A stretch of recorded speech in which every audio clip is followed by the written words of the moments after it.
Muchas veces me pregunté qué sentido tuvo todo lo que hicimos, ¿no?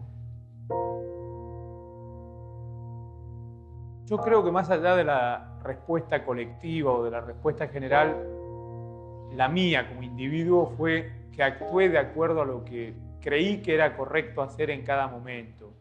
Y traté de ser siempre coherente y mantener esa coherencia entre lo que pensaba y entre lo que hacía.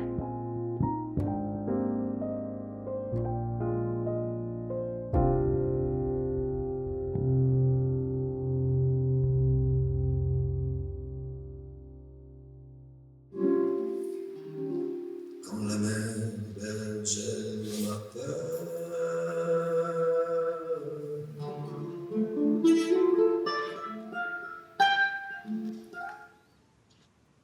cuando lo conocí, él era el guardia del teatro.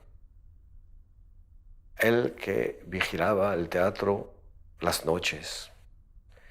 Y yo tengo recuerdos muy lindos. Claro, cuando llegaba él era para nosotros una fiesta suplementar. Era un mito, porque el Cacho no, era muy discreto con su pasado. Él no, poco a poco hemos sabido quién era él, pero él no hablaba forzosamente de sus actividades en Argentina. Iba a la plaza de la Laguna y hablaba como si fuera Perón. Ya escuchaba los discursos, no sé qué tenía ese chico, era algo extraordinario, ¿viste? Siempre lo tenía bien paquetón y todo. La gente decía, pero ¿cómo puede ser? ¿Ustedes le enseñan? No, no le enseñamos, él escucha y escuchábamos la radio, por supuesto, no había televisión, nada. Enver El Kadri nace el 1 de mayo de 1941 en Río Cuarto, provincia de Córdoba. Hijo de Khaled El Kadri, inmigrante libanés, y Esther Mana, nieta de inmigrantes italianos. Vivían en un pueblo de Córdoba llamado San Basilio, pero al poco tiempo de nacer Enver se mudan a La Laguna. Hacen una reunión de paisanos árabes, musulmanes, para elegirle el nombre. Entonces le eligen Anwar. Y como Anwar no se podía anotar en ese tiempo, no había forma, lo anotan Enver. Y lo ponen comisionado municipal a mi marido. Fue una experiencia muy linda, elegido por el coronel Perón de acá, se escribían. Mi marido admiraba la posesión y la forma de dirigir que tenía el general.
A fines del año 1946, la familia se radica en Ciudadela, provincia de Buenos Aires.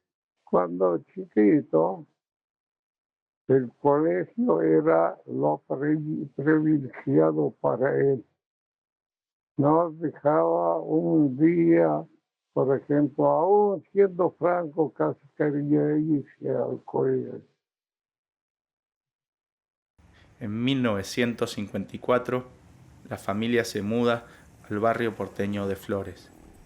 Se había preparado para entrar al Nacional Buenos Aires y al Liceo Militar. Y fue a rendir primero al Liceo Militar, porque así se dieron las cosas. Y como entró ya becado, entonces lo dejamos ahí. Él le gustaba, no es que no le gustaba mucho. Era lindo, porque ustedes no se olviden de que los militares eran muy bien mirados en esa época de Perón. El peronismo les dio un brillo a los militares, así como después nos vino todo abajo, pero realmente era algo brillante.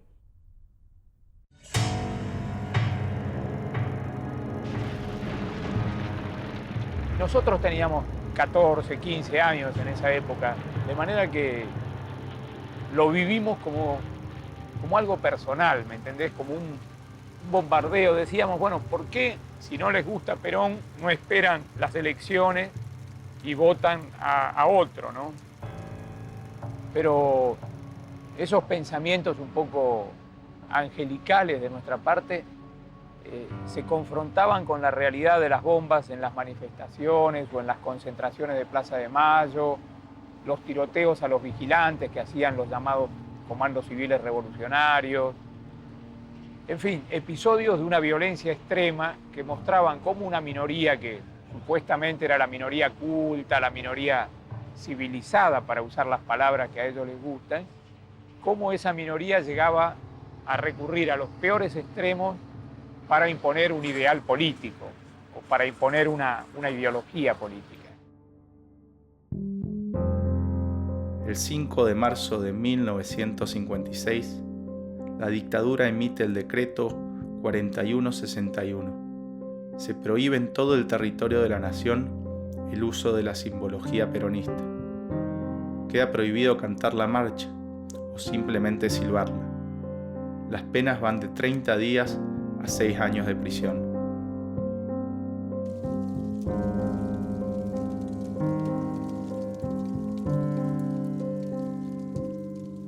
Después de la caída del general Perón, la queman, y Émbar sacó la de él y otro compañero nada más. Mirá que eran como 300 los de la clase de él, y ninguno, todos dice que se reían y cantaban y bailaban, y eso fue muy cruel para él.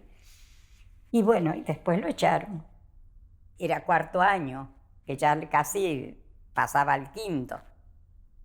Pasó al quinto, pasó al Urquiza, acá en Flores, y dice que fueron el mejor año de su vida, que pasó en el Urquiza. Que ahí aprendió muchas cosas que no las tenía en cuenta. Frondizi, cuando llega al gobierno, que también llega por el voto de los peronistas, digamos, en lugar de sancionar a los responsables del golpe de Estado, los premia, le da la categoría de teniente general, ¿no? Y ahí entonces creo que se fue concatenando el hecho de que había que hacer algo para que nuestros derechos fueran respetados nuevamente.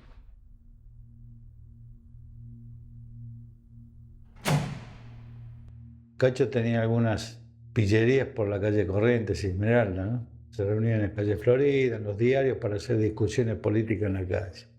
Poníamos una foto de Perón o de Evita, esperábamos que viniera alguno a arrancarla, porque era así, no había, ¿cómo te diré?, una especie de conciliación o de diálogo, nada. El tipo veía la foto de Perón y Evita, ¡pah!, venía, la rompía, y ahí nosotros nos trenzábamos, cantábamos la marcha, estaban los carros de asalto en aquella época, poníamos algunos petardos en las vías de los tranvías, que funcionaban los tranvías todavía. Más de una vez los trataban de detener, pero eran muy hábiles para crear el clima de discusión. El tema era Perón vuelve, siempre fue Perón vuelve, ¿viste? El retorno de Perón al poder y del pueblo al poder. Ahí fue el temple, digamos, ¿no?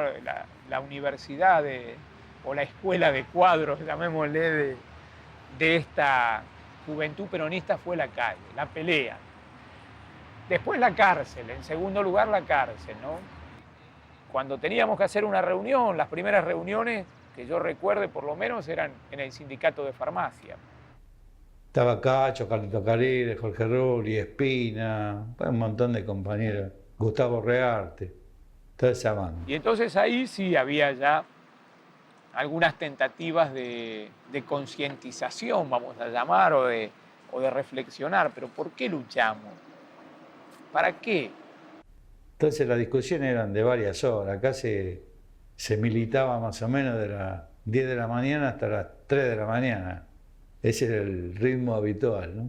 Y eran discusiones vivas, eran desde el más simple que decía no, porque Perón tiene que volver y Perón es lo más grande que hay, Perón es el líder de este pueblo, y hasta otros decían, bueno, pero ¿para qué queremos que vuelva Perón? ¿Qué va a hacer Perón? Va a ser lo mismo. Los compañeros como él que se dedicaron a la acción concreta, aparte de lo teórico, fueron ganando prestigio entre los compañeros y se convierten en 2 o 3 años se convierten en un pequeño caudillo, ¿no?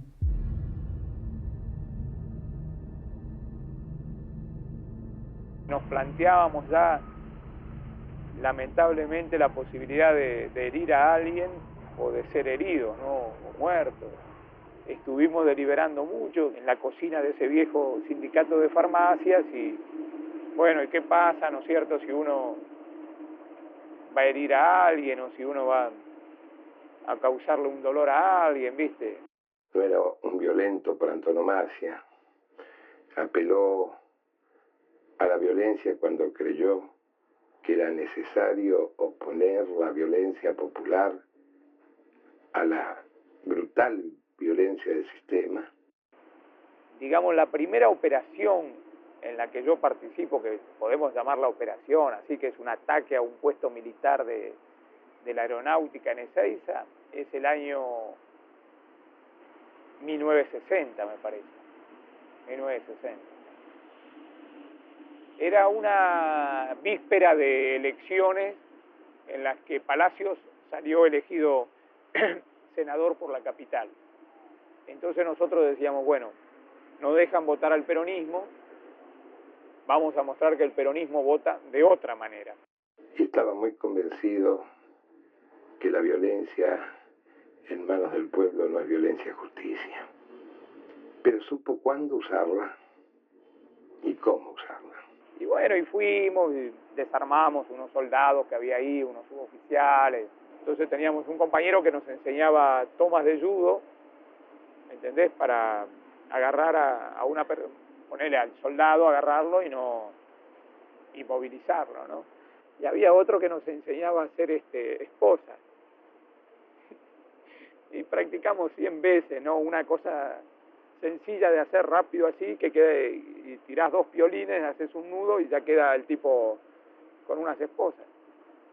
Y entonces cuando le dijimos al soldado, le dijimos, a ver, desatate, ¿no? Para ver si hace así, se desató. Uno se acuerda de las cosas más graciosas o se ríe del miedo que uno había tenido, ¿no? Y bueno, y mirábamos los diarios y no había salido nada en los diarios, ¿viste? Porque uno creía que ya esa acción iba a salir en todos los diarios. Y después salió una pequeña cosita así, perdida, ¿no?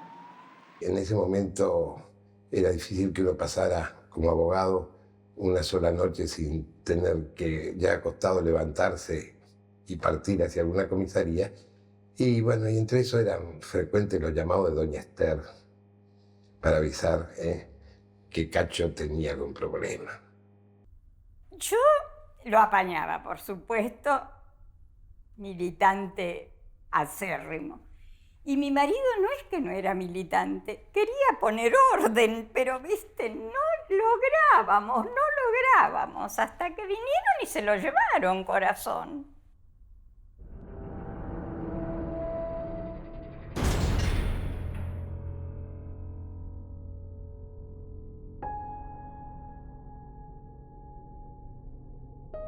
Fue muy triste porque vos sabés lo que es para una madre llegar a la cárcel y de repente todos juntos, viste, toda una...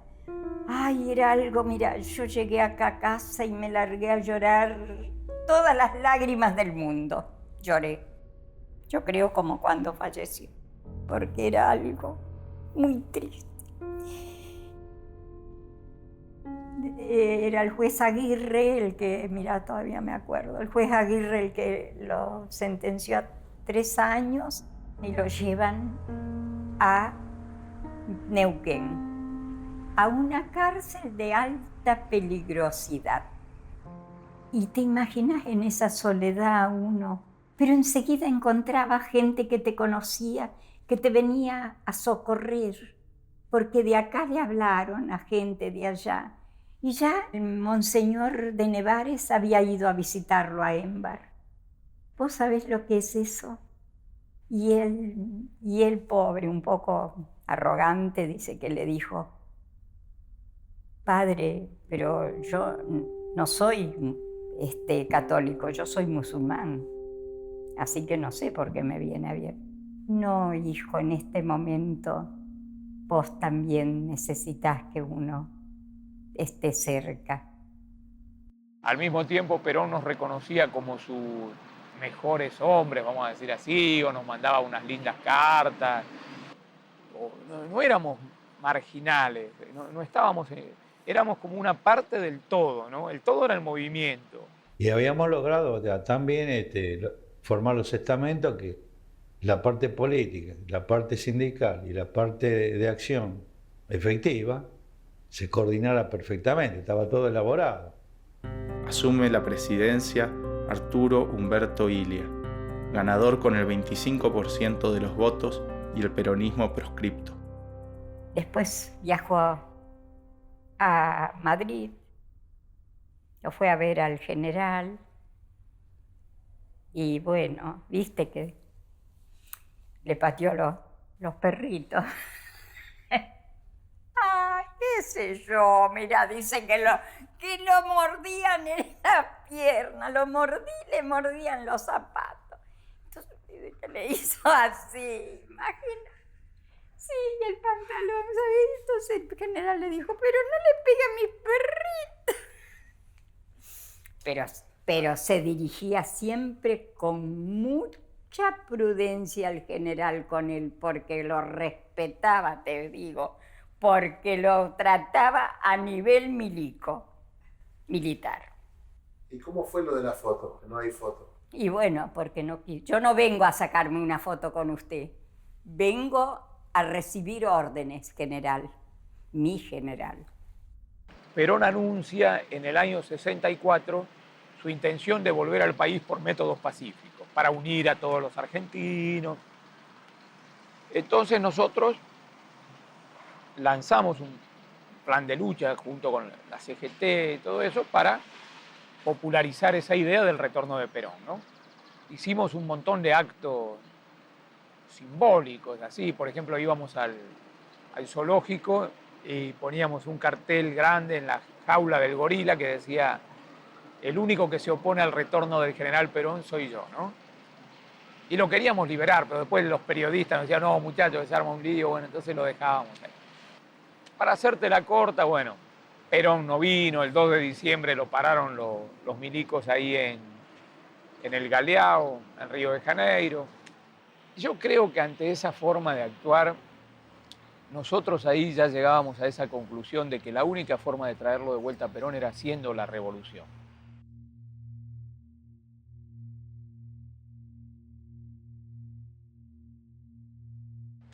Entonces, yo me acuerdo que ese día tenía una reunión con un grupo de compañeros que después fueron los Demetrios. Y entonces yo tuve unas palabras muy duras ese día porque estaba realmente conmovido, ¿no? Y entonces dije, tenía el diario en la mano y decía: este es un hombre, este es un compañero. Entonces los tipos me miraban así, ¿no?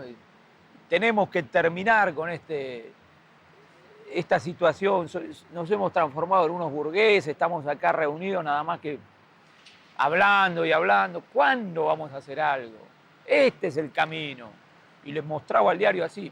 Ahora, se suponía que yo era ahí una especie de instructor, digamos, que iba para hablarle de la guerra revolucionaria y todo. Pero en realidad Estos me parecían también que eran jarabe de pico, que no iban a salir nunca. Así que me peleé con ellos, ¿no? Me peleé y les dije palabras muy duras. No era mi forma de ser, pero era ese hecho de la muerte del Che, era como un dolor que llevaba dentro mío, ¿no?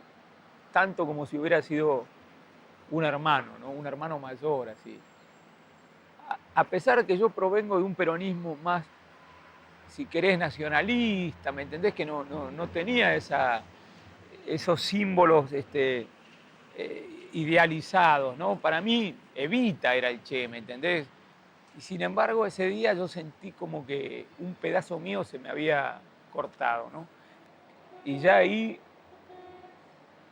es como que ya no hay más retorno, ¿viste? Que ya esto está lanzado y hasta Taco Ralo no paramos.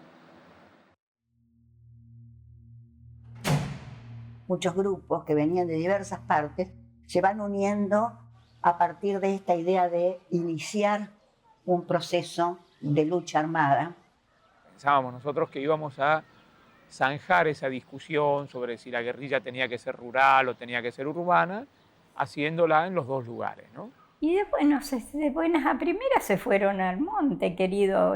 Nosotros lo veíamos acá, él seguía estudiando, iba a la facultad para disimular. Iba a la facultad y por eso tenía la mitad de la carrera hecha. Y se concretó en que un grupo de 13, 14 personas organiza el primer intento de foco rural en Tucumán. Que se llamaba Destacamento Montonero 17 de octubre. Y un destacamento urbano que se llamaba Descamisado Eva Perón. Yo era la única mujer en ese grupo. La idea era llevar gente conocida, nombres conocidos del peronismo, que pudieran lanzar, firmar con su nombre y desbaratar cualquier intento de macartismo de esa manera, ¿no? Mira, te cuento la pura verdad. Yo dije, este infeliz se fue a Cuba. ¿Viste? Dije así, yo dije. Ponía la radio de Cuba a ver si escuchaba algo. No, no era Cuba. Nosotros nunca llegamos a iniciar nuestro foco. Lo que se hizo fue comprar un campo en Tacorralo, muy aislado, y ahí encontrarnos para hacer un proceso de integración, de conocimiento mutuo, hacer cursos, discutir el proceso a seguir. Y recién de allí, después de ese lugar en Tacorralo, se iba a subir realmente al monte. Teníamos un orden, digamos, una rutina que hacía levantarnos temprano, como a las 4 de la mañana, que sé yo, a las 5, y ir acostumbrarnos a caminar,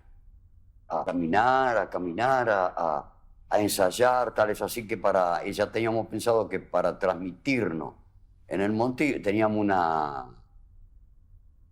una ranita que hace tic, tic, tic, tic, entonces vos decías 1, 2, 3, 1, 2, eran señales que las teníamos que aprender, íbamos aprendiendo mientras esos días que íbamos a estar ahí.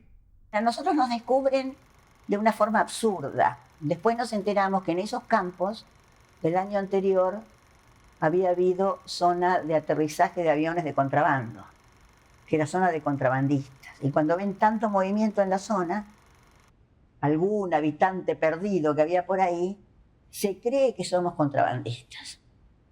Y se reúne un gran grupo de policías, enorme, eran como 100 y pico de policías, vestidos de civil, que van a rodear a los contrabandistas. De verdad ellos creen que van a encontrar contrabandistas. Fue un poco gracioso. Íbamos caminando, el chancho observa delante nuestro, yo iba atrás, el orangután me seguía y Tomás atrás, 4. Después lo demás, bueno, seguían atrás, que es lo único que yo me acuerdo ahora. Entonces, el chancho le dice a uno que venía, que nosotros no sabíamos nada, apagar la luz. Y alto policía, ¿viste? Alto policía. Y nos rodean, ¿no? Nos rodean y nos tiran al suelo, qué sé yo. Y por ahí yo siento que alguien me tantea. Y dice, ¡hay una mujer! Un escándalo terrible, empezaron a iluminar con favor. Entonces nosotros, como no teníamos nada en ese momento, nos agachamos, por la duda hubiera tiro, qué sé yo, y salimos disparando hacia atrás, que más o menos conocíamos la ruta. Desde el punto de vista militar, Tacorralo fue un gran fracaso, un fracaso estrepitoso, digamos, que nosotros vivimos con mucha vergüenza y con mucho dolor. Y entonces tuvimos muchas críticas también, mucha gente que dijo, uy, pero las condiciones no estaban dadas, se apresuraron, ¿por qué? Y muy poco tiempo después, fíjate que yo te estoy hablando de octubre más o menos, que nos habrán traído a Buenos Aires, y en mayo del año siguiente explota todo el país con esa formidable rebelión popular que fue el Cordobazo. Y muchos más rebeliones así populares de la gente tipo Fuente Ovejuna, en Tucumán, en Santiago del Estero, en Corrientes, donde mataron al estudiante Bello, en Rosario, en fin. Entonces decíamos, ven, ¿cómo que no estaban dadas las condiciones? Estaban requete contradadas, la gente estaba esperando un catalizador. No digo que nosotros solos fuimos ese catalizador, pero que colaboramos mucho a eso, sí. Nosotros estábamos muy deprimidos, muy tristes, muy avergonzados, y de golpe descubrimos que se nos levantaba como bandera, lo cual indica cómo a veces, y no pocas veces, una derrota militar es un triunfo político. Es decir, se puede decir que Tacorralo fue eso, una gran derrota militar y un gran triunfo político. Fue el comienzo de la resistencia y de la lucha ante la dictadura de Onganía.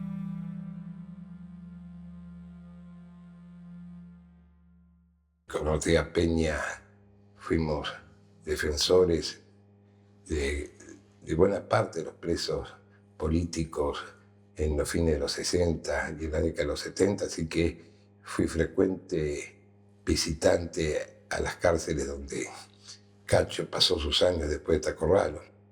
Caigo detenido después de la toma de La Calera y a raíz de la acusación por el caso Aramburu me traen a Buenos Aires en condiciones bastante deplorables porque estaba en silla de ruedas, había sido herido, no la sé, qué sé yo. Y es muy impresionante cuando se abre la puerta del pabellón y el primero que se abalanza, me abraza, es Cacho, digamos, ¿cierto? Inmediatamente me comencé a vivir este afecto, este cariño, este compartir todo, fundamentalmente compartir la lucha militante, la formación, que Cacho tenía una capacidad única para transmitirla. Casi lo vi semanalmente, Cacho. Y siempre con esa prestancia, con esa tranquilidad, como si lo estuviese recibiendo en el zaguán de la casa, ¿no? Jamás esa actitud abatida o la desprolijidad personal que la cárcel puede llevar muchas veces al abandono de sí mismo, o ese discurso lastimero, que también es justo de quien está privado de libertad. Hablabas con él, te sentías que te estaba transmitiendo la lucha de todos los pueblos del mundo. Que te hablaba de Tito, de Ben Bella en Argelia, de Nasser, de los... Con era un auténtico nacionalista revolucionario, digamos, ¿no? Con la mamá de Cacho íbamos, los fines de semana íbamos a las cárceles a llevar mercadería, ¿no? Era muy común. Venía la mamá y la hermana a veces. La hermana era chica. Y la mamá cargaba con bolsos, teníamos una estanciera, nosotros la cargábamos. Después a fin de año íbamos a recorrer las cárceles a llevarle pan dulce, algo a los muchachos, ¿viste? Esa de estar ahí. Y la madre y el padre siempre fueron un apoyo grande para Cacho. El escalón más alto era ser revolucionario, participar de la lucha armada. A un poeta, a un escritor, a un pintor, lo único que se le pedía era que dejara los pinceles para otro día y que empuñara un arma, ¿no? La igualdad entre el hombre y la mujer, se decía, nunca es más igual una mujer a un hombre que detrás de una pistola o empuñando una pistola 45, ¿no? Entonces había como una exaltación de esos valores de lucha, y había un engorde muy grande de las organizaciones. En el caso, por ejemplo, de Montoneros o del Ejército Revolucionario del Pueblo, ese crecimiento hacía que no hubiera ni tiempo ni cantidad de cuadros, digamos, como para contenerlo a toda esa gente que se sumaba. Vimos que había una sobredimensión de lo militar.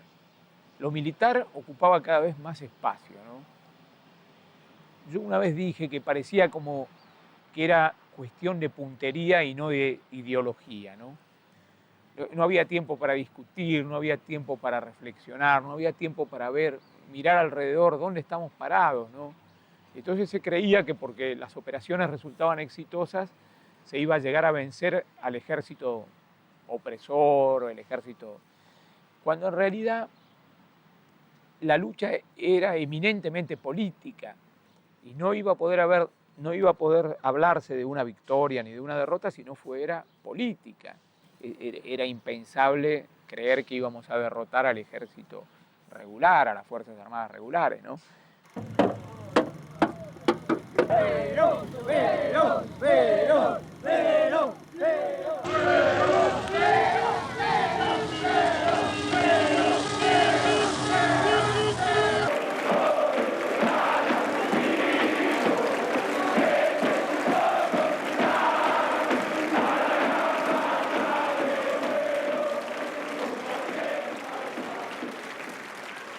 Yo pienso que fue un periodo donde nosotros recuperamos una parte de nuestras vidas, más allá o más acá de la militancia también, ¿no? En esa época Cacho la conoce a su amor de su vida, al amor de su vida, Liliana Andrioni. Cacho estaba muy enamorado de Liliana. Me consta, Coronel Díaz de Santa Fe, creo que se llamaba El Viena o algo así, un boliche que hablamos largamente una tarde, después de la amnistía, de estos temas, que no era fácil hablarlos entre la militancia. Estaba muy enamorado de Liliana. Liliana fue durante una larga época la compañera, ¿cierto? Era inverosímil todo lo que vivimos en esa etapa. Pero claro, también eso se terminó rápidamente, ¿no es cierto?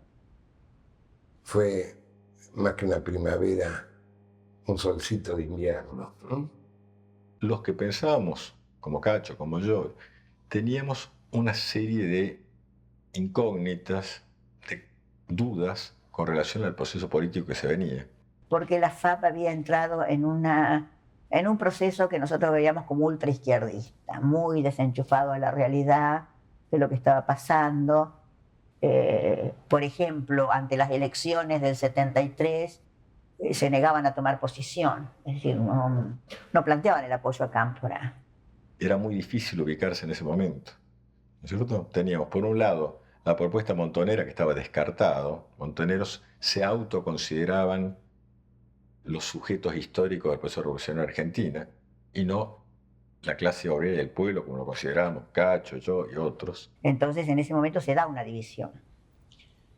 Es decir, que cuando los compañeros salen con la amnistía, ya inmediatamente nosotros no estamos más en lo que se llamó FAP Nacional a partir de eso, sino que estábamos en algo que durante un periodo se llamó FAP 17 de octubre, en la cual estaba Cacho. Recuperado, digamos, el ejercicio de la soberanía popular, ya no había más un motivo para usar la violencia, ¿no?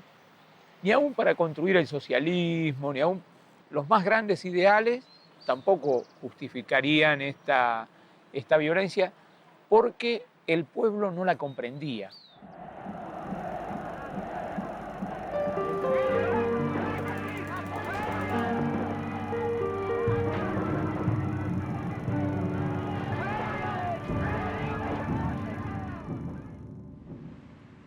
Estuvimos ahí en la Facultad de Derecho durante esa gestión que tuvo por decano a Mario Kestelboim.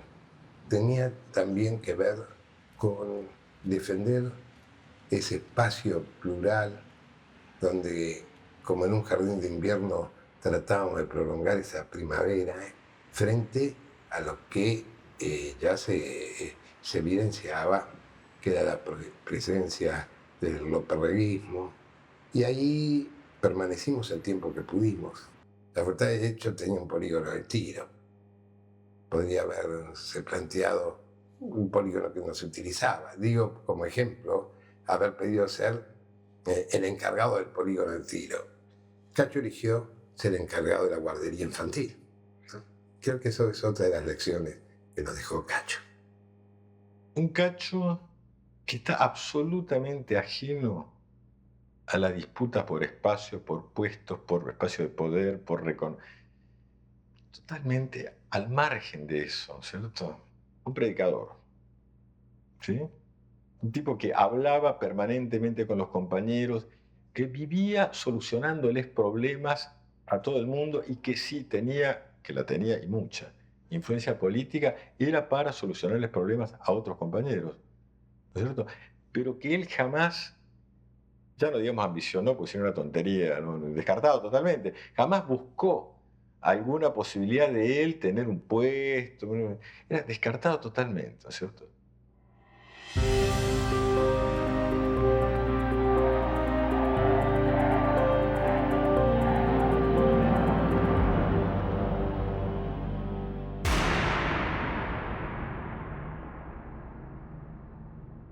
Nosotros hablábamos en esa época con los compañeros y decían, ¿pero qué quieren? Ya volvió, pero ahora ya ganamos, los militares se tuvieron que ir, ya hubo la amnistía, salieron todos en libertad, no hay presos políticos. ¿Y ahora qué quieren, no? Y había toda esa polémica de la patria socialista, la patria peronista, ¿no es cierto? Y todo eso me parece a mí que fue un error, como mínimo, para decirlo suavemente, un error de inmadurez, de soberbia. Quizás una de las grandes diferencias que nosotros tuvimos con Montoneros, nosotros éramos militantes viejos del peronismo, que idealizábamos muy poco. Y ni a Perón idealizábamos demasiado, es decir, estábamos más con los pies en la tierra en ese sentido. Mientras que Montoneros se juntó mucha gente de clase media, recién peronizada, muy joven, con una visión muy mística del peronismo, ¿no? Y de Perón. En cambio, en nuestros compañeros, la mayoría venían de una experiencia de vida concreta, de laburantes, sindicalistas, delegados de base, echados de 4 fábricas, ¿me entendés? Entonces había otra percepción de la lucha política. Una visión muy superestructural que Montoneros había tenido de que ellos también llegaban al poder con lo que había pasado. Es decir, se meten a una lucha interna superestructural por partes del poder, en vez de plantearse la lucha en el plano político por abajo, por las bases. En realidad no veíamos una capacidad de reconocer sus propios límites, ¿no? Era como si esa acumulación de hombres, de materiales y de dinero, automáticamente significara una acumulación de poder político, ¿no? Y no fue así. Nosotros decíamos, hagamos la patria socialista y peronista, o seamos capaces de construir con la gente. Sí, los burócratas están, pero no es ajusticiándolos como se acaba con la burocracia, ¿no? Decía que a través de estos 21 años las organizaciones sindicales se han mantenido inconmovibles. Y hoy resulta que algunos imberbes pretenden tener más mérito que los durante 20 años lucharon.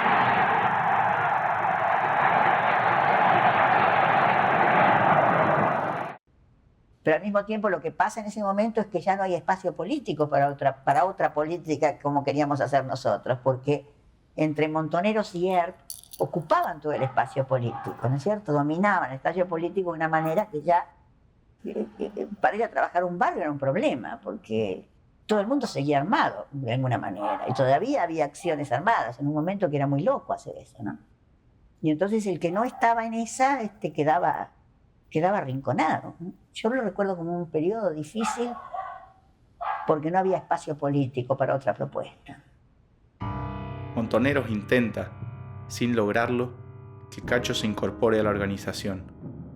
Entonces sugieren que está quebrado y que eso representa un problema. Con gran dolor debo transmitir al pueblo el fallecimiento de un verdadero apóstol de la paz y la no violencia. Ruego a amigos y adversarios que depongan las pasiones personales en bien de una patria libre, justa y soberana. Que Dios me ilumine y me fortifique para cumplir con lo que Dios y Perón me otorgaron como misión. Yo tenía un negocio en el centro, en la calle Venezuela 888. Y yo salí de ahí para ir a tomar algún tráfico e irme al negocio.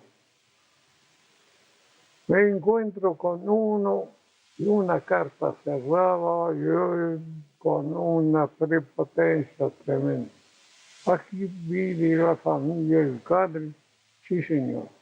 Bueno, acá está esa carta. Que es para Émbar el Cadre o el padre de Émbar el Cadre. Exigiendo que el señor Émbar el Cadre se incorpore a la gente que están salvando la patria. Recibida por el señor López Herrera. En caso de no hacerlo, que se atenga a la consecuencia. Yo sabía si darle la carta o no dársela, me daba una pena, pero tan tremenda. Porque un tipo de este que amenaza es capaz de cumplir su amenaza.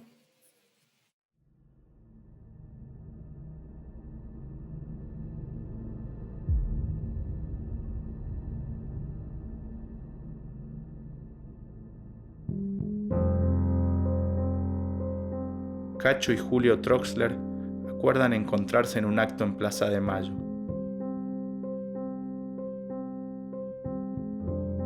Lo espera junto a Liliana, pero Julio nunca llegaría.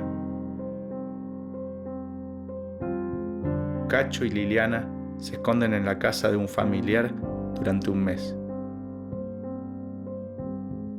Cacho y Liliana viajan clandestinos a Montevideo. Luego, Cacho parte al exilio en Beirut y Liliana regresa a Buenos Aires.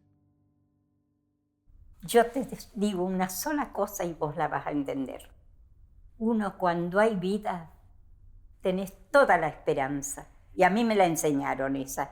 Cuando fui a visitar a un señor, una vez, un peronista, me lo dijo. Señora, usted tenga fe siempre.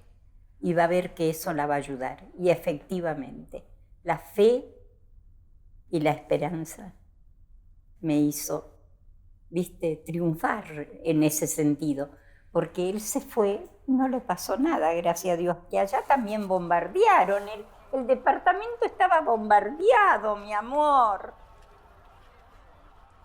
No sabés, querido, cómo lo tuvo que llevar el tío a Siria. Cacho se queda 2 meses en Siria. En marzo de 1976 se reencuentra con Liliana en España. Se comunica a la población que a partir de la fecha el país se encuentra bajo el control operacional de la Junta Militar. Y en Madrid lo secuestran. ¿Vos qué te parece? Ahí sí que sufrí. Ahí sí que no sabía nada de él, ni ellos sabían tampoco allá. Y se lo negaban. Cacho es secuestrado por la policía española. Liliana organiza una campaña que logra sus frutos. Cacho es liberado y expulsado de España.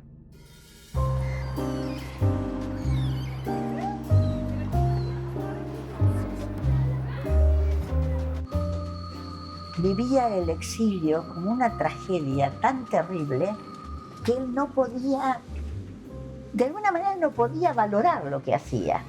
porque todo lo que no pasaba acá no valía nada, ¿no? Entonces, esa es una discusión que tuvimos siempre. Y por eso yo siempre quiero contar lo que hizo Cacho en París, porque fue muy, muy importante.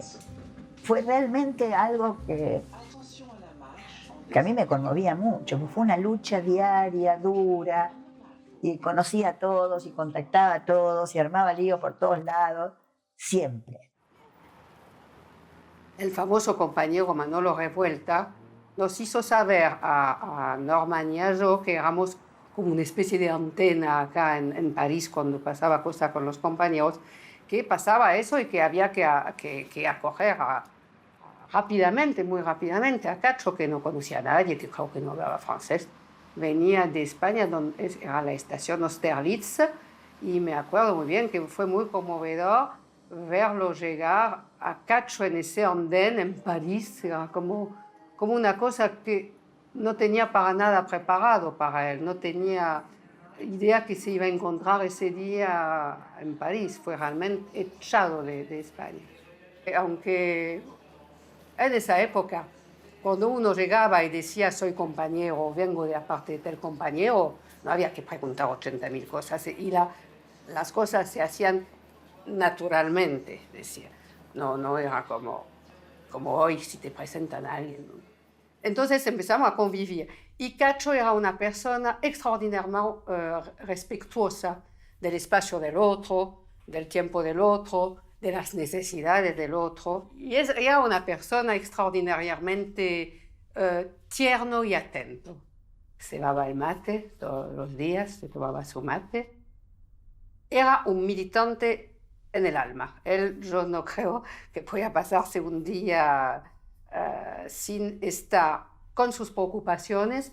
Sus preocupaciones era un mundo mejor, o no un mundo mejor, Es decir, que tenía muy claro que lo humano es comer, tener un techo, tener derecho a la salud. Él era de una intolerancia absoluta a la miseria. Y Liliana entró en la época más o menos de cuando Ariane montaba le Molière, una de sus obras muy, muy importantes, y entró en la troupe, el Teatro du Soleil. Es algo muy especial, es decir, que no hay jerarquía. El que cose la ropa es tan importante como el actor, como Ariane, es decir, que es realmente una vida de comunidad muy interesante. Es un ambiente artístico, absolutamente artístico, pero también político en el sentido de la política de la vida, cómo llevas tu vida diaria en una creatividad política, no la política de un partido o de una revolución, otro tipo, pero muy político.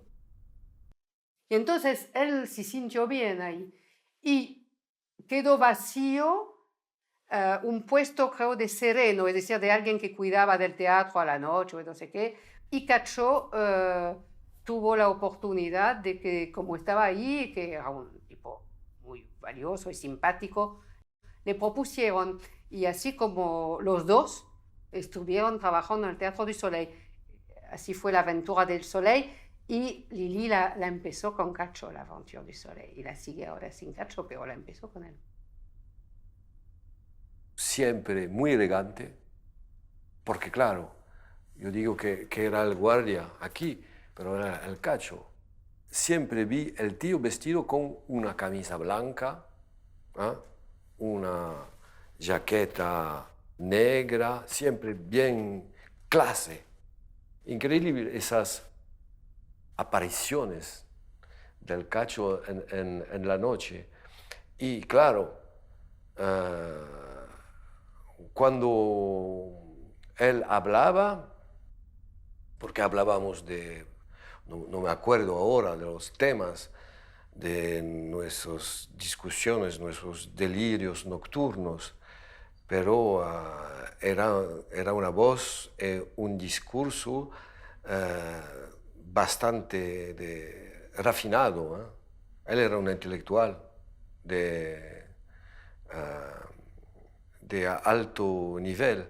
Yo no imagino que con Cacho se podía tener una discusión de mala fe o con malas palabras o insultos. Era alguien que te obligaba a argumentar y a ponerte en un lugar, sí, me viene siempre la palabra respeto, un lugar de respeto. Y claro, él era un poco un mago en la noche, ¿eh? Un mago protector, con una tranquilidad y una autoridad bien particular. Él nos mantenía. Ahora hablando que me doy cuenta que estoy hablando como si yo hablaba de un padre, porque era un poco así. Cuando había un problema, muchas veces el Teatro del Soleil era movilizado. Entonces hemos beneficiado también de su conciencia política y de su experiencia de militante. Me acuerdo de él era siempre enfrente en nuestras manifestaciones. Lo vi, eso me emocionó mucho. Han pasado a la televisión un film contando la historia de Yves Montand, el cantante francés. Y había un momento, en primera fila de la manifestación, Yves Montand con el Cacho, hablando los dos.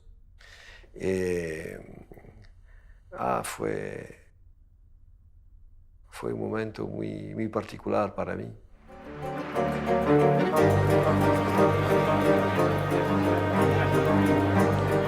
À partir de la fin des années 70, un Montand nouveau s'affirme, militant des droits de l'homme, critiquant les dictatures de droite comme de gauche.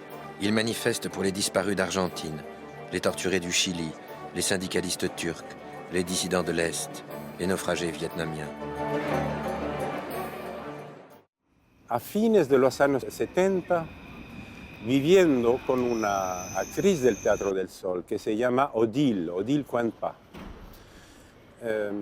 Ella me dijo un día, bueno, hay en el Teatro del Sol una pareja de amigos argentinos y nos invitan a cenar en su departamento. Entonces nos fuimos y fue la primera vez que me encontré con Liliana y con Cacho. Cacho, bueno, hombre muy simpático, ¿no? Yo me acuerdo de esa primera cena, de ese primer encuentro, ¿no? Porque él tenía una cara muy linda, con un sonriso, pero inolvidable. Un sonriso un poco... Hay poca gente que tienen sonrisos así, ¿no? Un sonriso como un sol. El día se levantaba cuando él sonría. Y después ese maldito se hizo crecer la barba. Yo lo criticaba por eso, ¿no?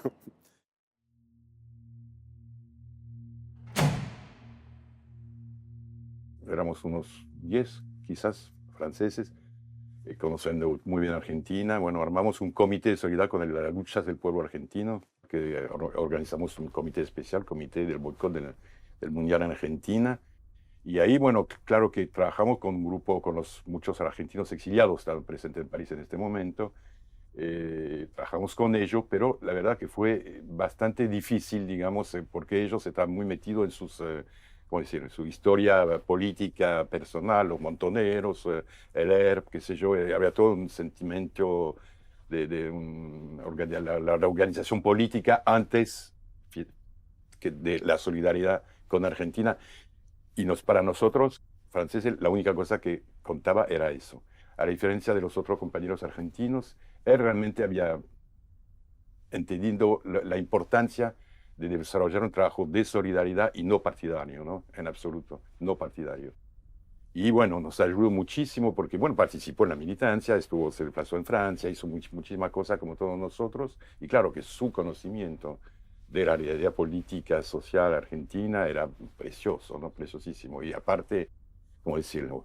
Es con mucha emoción que me acuerdo porque realmente era un hombre realmente fue un amigo muy próximo, realmente era un tipo que tenía un carisma, una presencia humana que iba mucho más allá, digamos, del compromiso político, ¿no?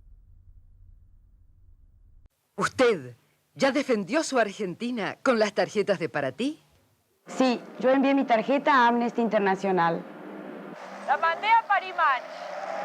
Sí, la envié a Le Monde. Elija también usted una dirección en el exterior y envíe una tarjeta con revista Para Ti. Muestre la verdad argentina.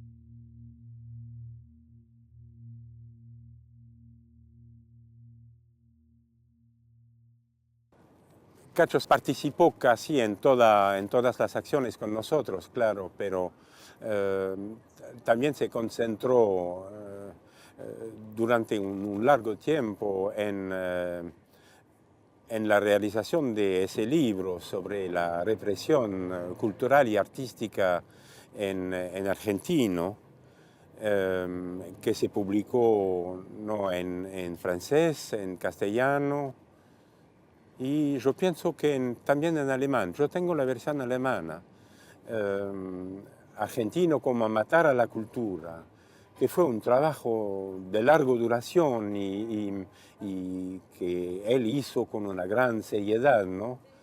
Y que también fue paralela a la preparación de esa gran manifestación, de esa gran marcha. El alma de esa manifestación fue Cacho. La idea que se propuso fue 100 grandes telas de pintura como velas de barco para 100 artistas argentinos desaparecidos.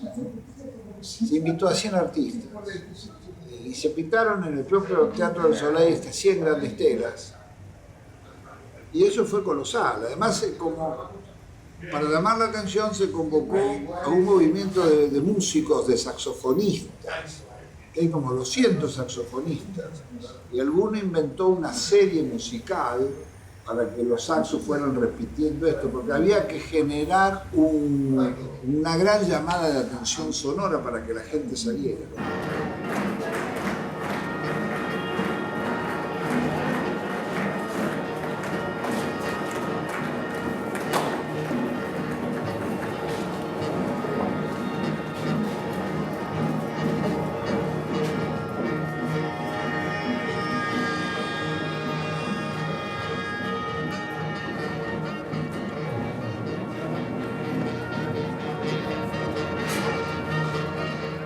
Fue Arián más que nada, pero hemos decidido hacer una caminata, una marcha en el centro de París, no en los caminos habituales de las marchas obreras, en el París estético, sí, en el París de la creación artística, incluso en el campo arquitectural, ¿no?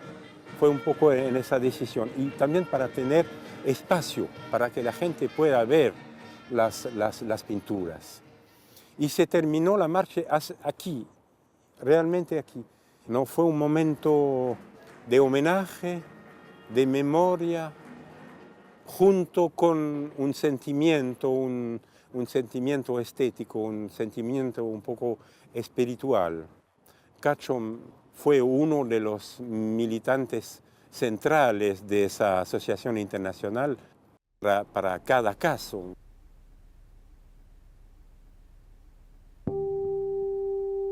Nos reunimos para escuchar los resultados con Rulli y con él. Él estaba ahí en el teatro de la noche esa y nos fuimos allí en medio del bosque. Estaba todo ese teatro vacío, que antes era una cuadra del ejército, eso sí que son unos galpones enormes. Y habíamos llevado el champán, todo porque estábamos convencidos, claro, vivíamos en Francia nosotros, de que se ganaba, de que el peronismo arrasaba, ¿no? Que iba a pasar, habíamos visto lo del acto, bueno, entonces llevábamos todo para festejar. Y teníamos una radio chiquitita así, y los resultados se transmitían por una pequeña radio de comunidad, o sea, a la prensa francesa no le interesaba absolutamente nada quién ganaba, no salía en la radio ese tema, no salía.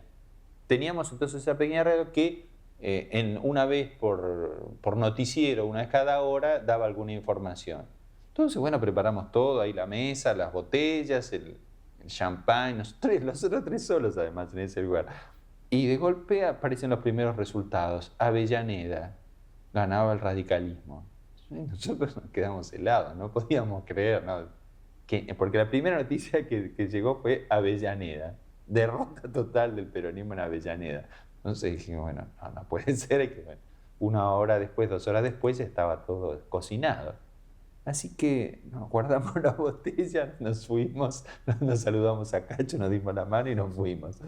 Y a partir de entonces fue que entendimos que estábamos muy desconectados de la Argentina y que habían pasado cosas que no sabíamos cómo eran.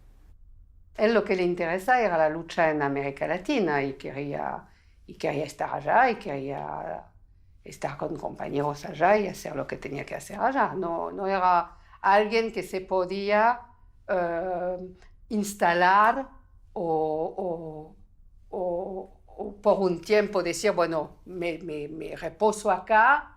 No, cada día era un día de más fuera de América Latina, estar acá. Eso para mí era flagrante.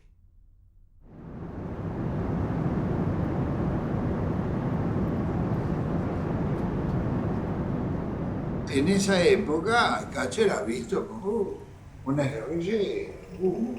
Muy difícil conseguir trabajo. Era muy difícil para Cacho conseguir trabajo, ¿cierto? Insertarse bien.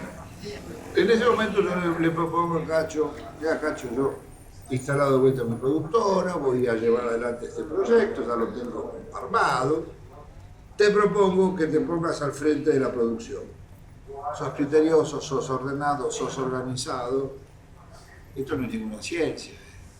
Yo he producido todas mis películas, yo te daré toda la información, irás haciendo la experiencia. Pero yo necesito al lado mío a alguien fuerte, de confianza, y que sea capaz de tener la vela.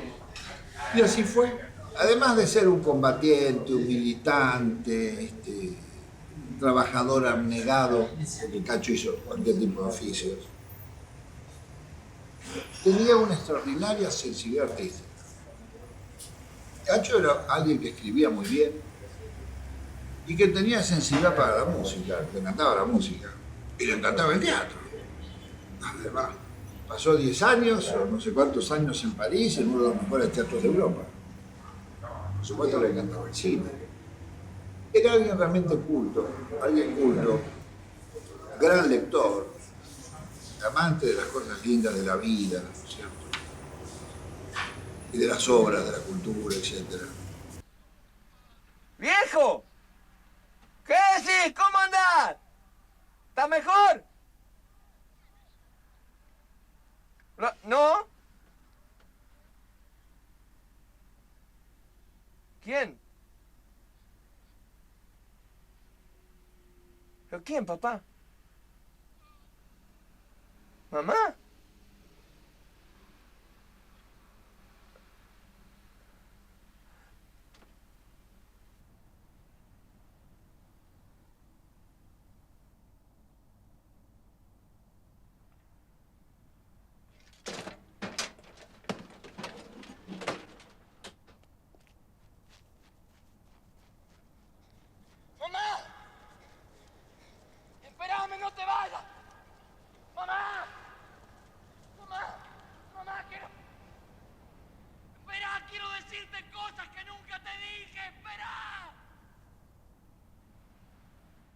Después la película tuvo un éxito mundial inmenso y lo ubicó a Cacho en una posición muy buena en la elaboración de proyectos, y él fue una persona que, como comentábamos con tantos amigos, que hizo muchas cosas, tuvo muchas vidas, pero siempre exitosas, y esto se manejaba con una habilidad como si lo hubiera hecho toda la vida.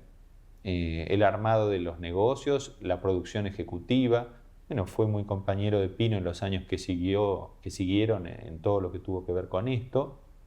La película, al tener tanto éxito no solo en el resultado cinematográfico, sino incluso en la difusión de la música, hace que un pequeño productor que había colaborado en el armado de la música para la película empieza a convertirse en un importante productor discográfico de músicas para películas, Emmanuel Chamboredón. En ese momento me propone a mí y a Cacho que armemos un sello discográfico en la Argentina. Yo, bueno, por cuestiones artísticas y personales no me meto, y él arma aquí Milán Sur. Entonces pasa de ser productor cinematográfico a productor discográfico, también con mucha habilidad y muy comprometido, sobre todo muy metido de entrada. Uno lo escuchaba hablar y bueno, defendía a todos esos artistas, esas músicas, como si hubiera estado siempre en ese medio, que para él era totalmente ajeno, ¿no? Era un medio absolutamente ajeno, él lo miraba con mucha curiosidad, se moría de risa y le encantaba. Y al mismo tiempo siguió colaborando con Pino en lo cinematográfico.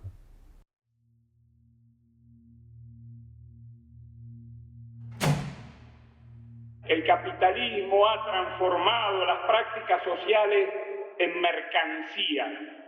De ahí que algunos conciben al pueblo como un mercado, que con marketing y rating se puede conducirlo. Una práctica así refleja un espejo de lo que nosotros condenamos y alertamos sobre estos mecanismos perversos, que miden a la gente en números como aquel que maneja la economía viendo nada más que cifras, cuando nosotros sabemos que primero está la gente, y como lo quería el recordado cura Gali, hay que conducir con el corazón puesto en el pueblo, no en la televisión.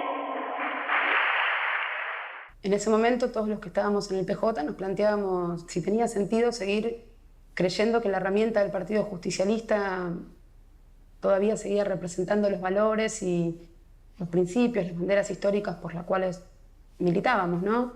Ahí fundamos la corriente peronista Germán Abdala dentro del Frente Grande, intentando, digamos, aportar a esta nueva fuerza desde nuestra identidad y desde nuestra historia, así como lo hacían los socialistas o otras fuerzas políticas.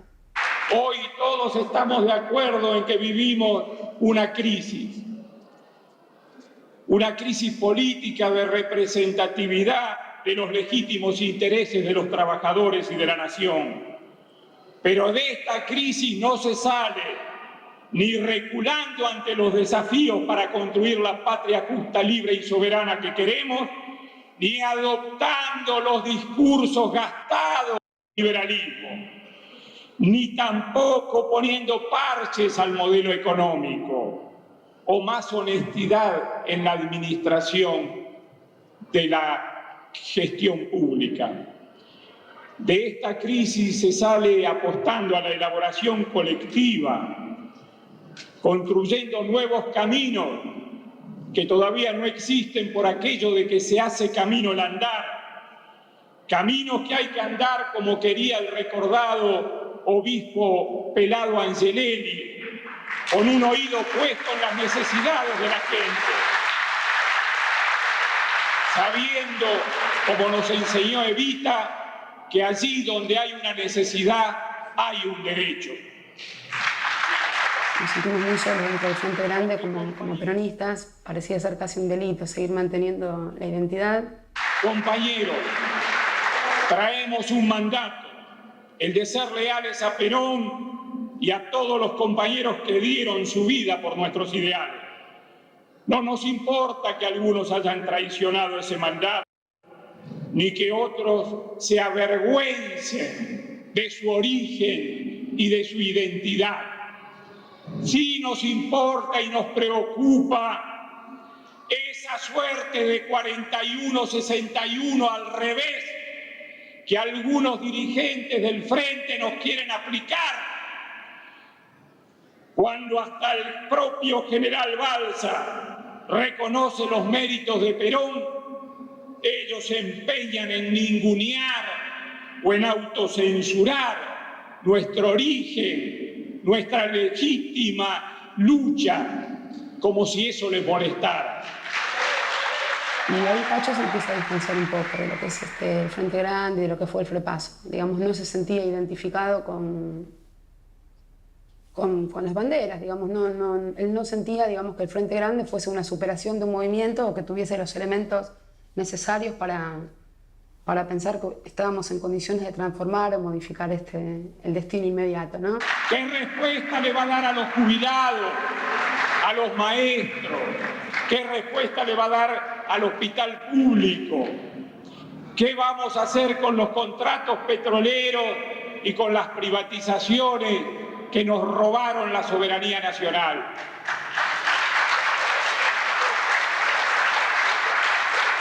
Todo está en crisis, compañeros. Y paradojalmente, ser revolucionario hoy no es tirar piedras ni organizarse para asaltar el poder como alguna vez lo hicimos, cuando fue necesario porque al pueblo se le negaba el derecho de la soberanía popular. Hoy, ser revolucionario, compañeros, es ser reformista, tanto como lo fue el peronismo en 1945. Y ser reformista hoy también es ser revolucionario, porque implica pensar nuevos métodos, nuevos caminos para cambiar y realizar dentro de esta realidad la transformación de este injusto sistema social de explotación y dependencia.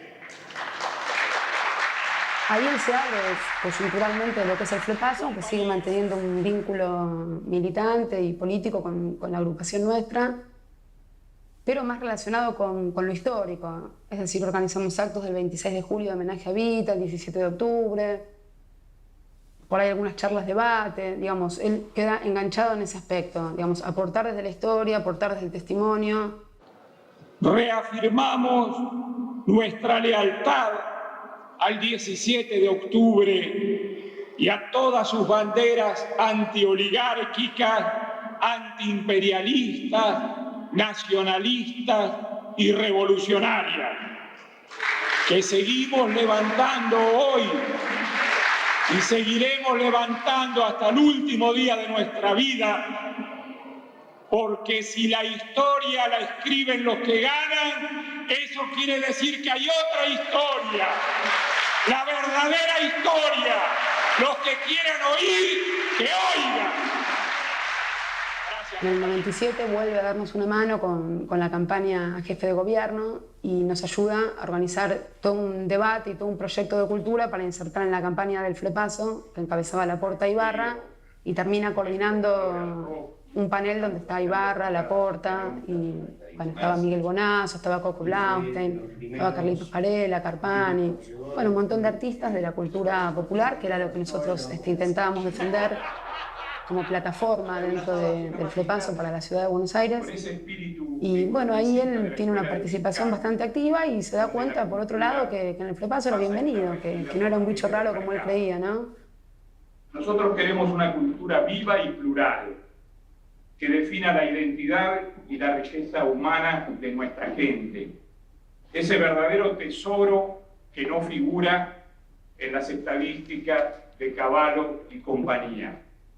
Una cultura que asegure la participación de todos los creadores, de formas académicas o populares, del Teatro Colón, por cierto, pero también de la murga, de los centros barriales, de todas las escuelas o tendencias, aún las inexistentes todavía. Una cultura que sea considerada como una inversión, como debe serlo la educación, no como un gasto. Me tocó compartir con él muchos años, muchas veces, a veces momentos muy duros, pero también me tocó algo que muy pocos han visto, observar la tarea de abogado en los últimos meses de su vida, cuando en la Cámara de Diputados analizaba, por ejemplo, todas las leyes que iban saliendo y le hacía las críticas, analizaba los decretos y hacía los correspondientes pedidos de informe, analizaba esos decretos y observaba las irregularidades que cometía el Poder Ejecutivo. Entonces, también como abogado tuvo una actuación destacada a pesar de los cortos años en que se desempeñó como abogado. Yo creo que fundamentalmente cuando él empezó a trabajar en la Cámara de Diputados, primero era un trabajo, porque aunque a muchos les cueste creerlo, él necesitaba trabajo. Y por otro lado, yo creo que no estaba trabajando con un diputado nacional del FREPASO, estaba trabajando con un gran amigo, un gran compañero, con el cual habían atravesado muchos periodos históricos y que eso superaba toda coyuntura política, ¿no? Él creía en lo que Ramón hacía. En la década del 70 nosotros confundimos, la revolución era equivalente a la toma del poder, al asalto del poder. Y hoy nos damos cuenta que eso no es suficiente, que hubo muchos países donde los revolucionarios tomaron el poder y terminaron transformados en repúblicas que se han venido abajo, en regímenes socialistas que se han desmoronado. Entonces decimos, bueno, la revolución no es simplemente asaltar el poder, sacar a un presidente para poner otro, por más que nos guste y todo eso, sino transformar de raíz las relaciones entre la gente. Hacer que uno, y yo creo que eso es lo importante, ¿no? ¿Cierto? Que se sienta hermano del otro, compañero, sí, no su competidor, su opresor, su explotador, su dominador, sino hermano. Cacho era luminoso, irradiaba mucha luz. Y la luz de la fe, de la porfiada fe en los demás, la realidad. La porfiada fe de que no habían podido convertirnos en ellos, o sea, de que habían quedado algunos valores vivos a pesar de todo, que servían para distinguirnos de un sistema de poder enemigo de la naturaleza y de la gente. Lo que es interesante, por ejemplo, aquí es que mucha gente vos ves que pasa hambre, sí, pero lo que reclama no es comida, es que le enseñen a leer y escribir para poder conocer sus derechos, ¿no? Entonces creo que, bueno, no sé vos, pero supongo que más o menos lo mismo. Cuando hablamos del tema se emociona.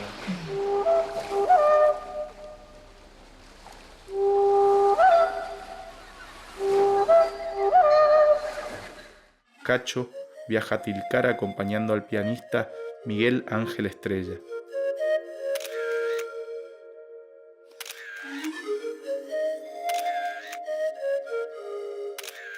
Estas son sus últimas fotografías. Minutos después, Cacho fallece de un ataque al corazón. Tenía 57 años. Muchos amigos, muchos enemigos, muchos encuentros, muchos desencuentros, mucho odio, mucho amor. Todo eso contenido en un velatorio. Y creo que era solamente la figura de él la que podía reunir a tantos compañeros de tantas historias que quizás no hubiésemos tenido la grandeza para encontrar otras cosas comunes fuera de eso. Algunos cuestionaban quién tenía o no derecho a llorar sobre el cadáver de él, ¿no? Y bueno, quizás los más jóvenes entendíamos que todos tenían derecho porque todos habían formado parte de una historia común con él en algún momento de la vida. Esa capacidad de hacer amigos no era en base a concesiones, sino al respeto, a la comprensión, al entender que había momentos en que el enfrentamiento podía ser duro, pero que siempre había que buscar los puntos de coincidencia entre los que integraban el campo popular. Cacho siempre tuvo muy clara la identificación del enemigo.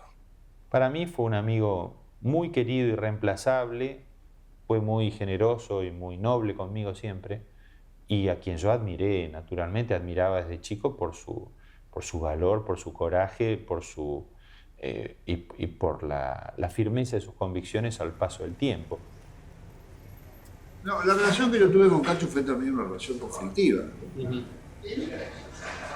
No asustarse. Uno tiene relaciones conflictivas con las personas que más quiere. Uno tiene relación conflictiva con su mujer, con su madre, con su padre, con sus hijos y con sus amigos queridos.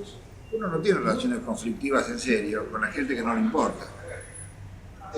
Cacho fue uno de mis mejores amigos, sin duda.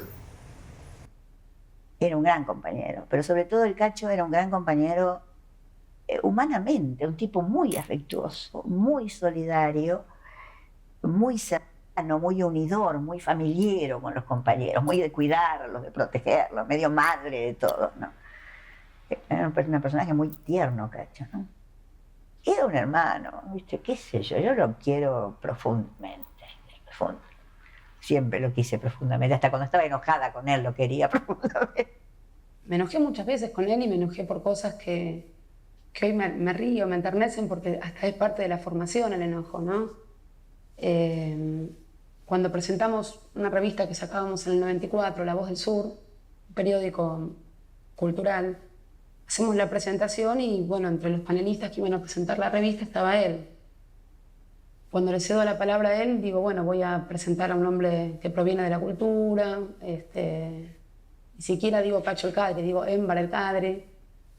Había invitados algunas personalidades de la cultura, estaba Aníbal Ibarra, Ignacio Copani, algunas personalidades académicas que no provenían de nuestra historia, y yo estaba muy preocupada porque todo salga bien.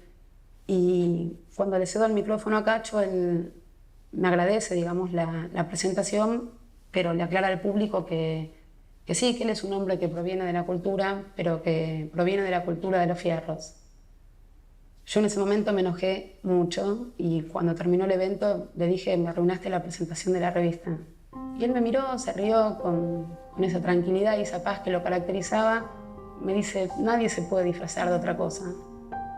Yo me fui muy enojada, pero muchos años después, recordando ese pequeño episodio, digo, bueno, Cacho marcaba, formaba, era un testimonio hasta en esas cosas, ¿no? Porque yo creo que fue una moraleja muy importante. Nadie se puede disfrazar de otra cosa.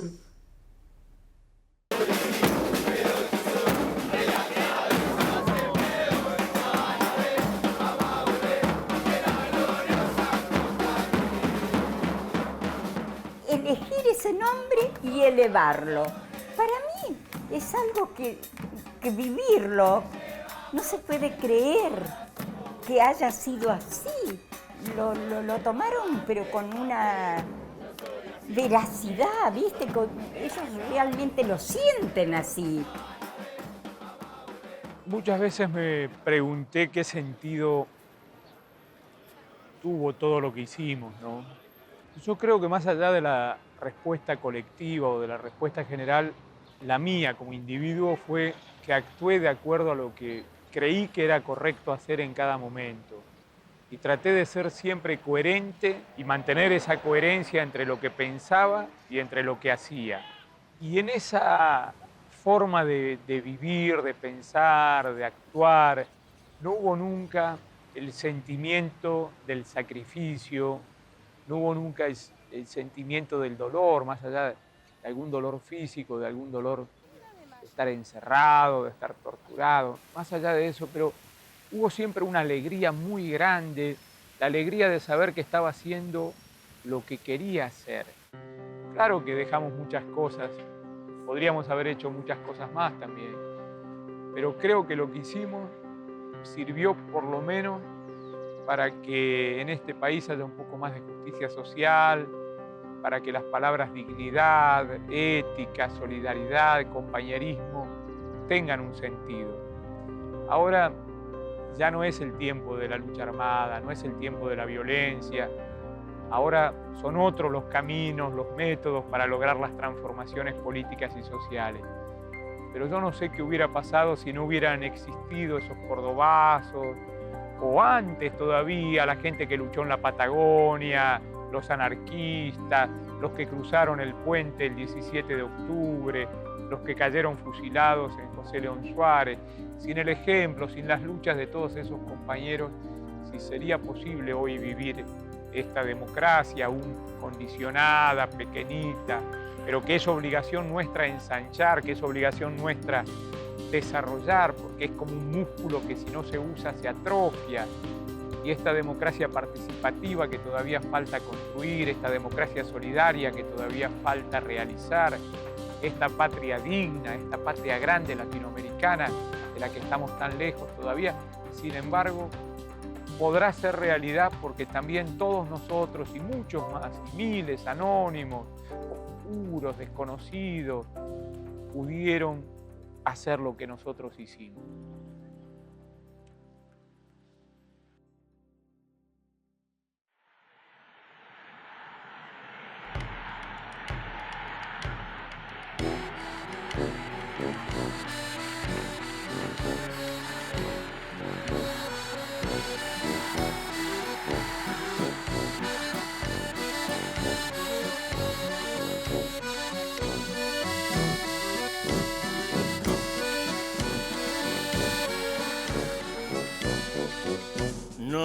me olvides, no me olvides, no me olvides. Es la flor del que se fue, no me olvides, no me olvides. Volveremos otra vez. No me olvides, no me olvides, no me olvides. Es la flor del que se fue, no me olvides, no me olvides. Volveremos otra vez. Son los novios de la patria que los espera.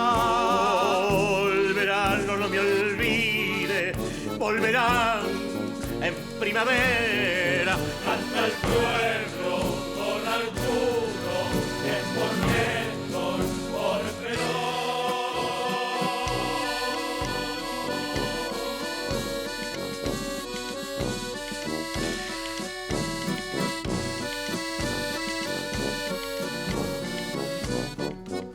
No me olvides, no me olvides, no me olvides, pegadita al corazón.